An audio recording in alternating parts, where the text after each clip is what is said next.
demandé s'il y avait des personnes qui se sentaient concernées par l'autisme et par la musique, par les musiciens qui étaient porteurs de différences psychiques d'autisme. Mais bon, si c'est pas le cas, c'est pas grave. Au moins, voilà, je me dirais que j'ai fait ça une fois dans ma vie, à savoir m'adresser directement à des personnes pour essayer de dépasser la fatalité. Je suis pianiste concertiste professionnel. Je suis autiste Asperger. Un autiste, très souvent, n'a pas de vie professionnelle, si ce n'est à hauteur de 2% d'entre eux.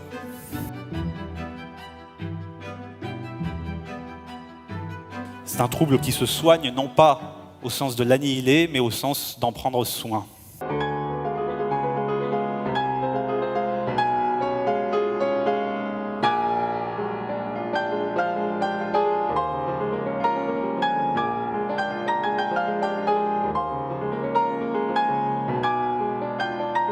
Dans beaucoup d'œuvres, il y a des choses qui peuvent résonner en nous et dans des parts de nous qui ne sont pas forcément explorées et qui peuvent être pour autant intéressantes à explorer. C'est quelque chose qui transforme le plomb en or, la musique parfois, qui permet d'aller au-delà de sa propre enveloppe charnelle et d'explorer justement son subconscient et de régler par résilience des problèmes, des problématiques, des choses, des nœuds. C'est quelque chose de peut-être parfois plus intelligent que des médicaments.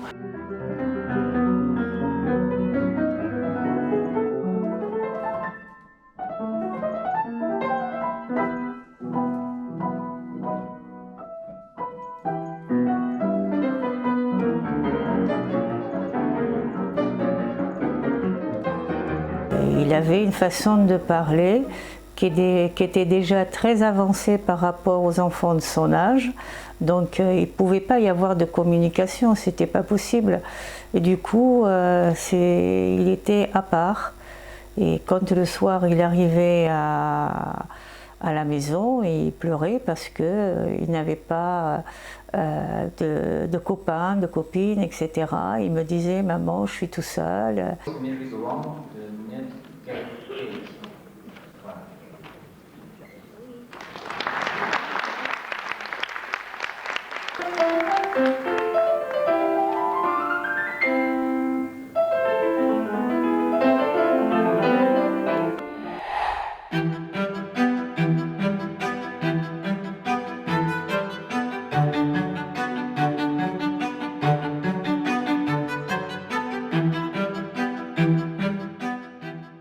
Le but, sachant qu'il est peut-être inatteignable, le but en soi, ça peut être qu'il y ait de plus en plus de personnes autistes et porteuses de handicap psychiques, invisibles ou moins, voilà, qui soient à même d'être comprises, entendues, reçues dans des conditions auxquelles elles devraient avoir accès spontanément, naturellement, sans qu'on leur fasse de faveur.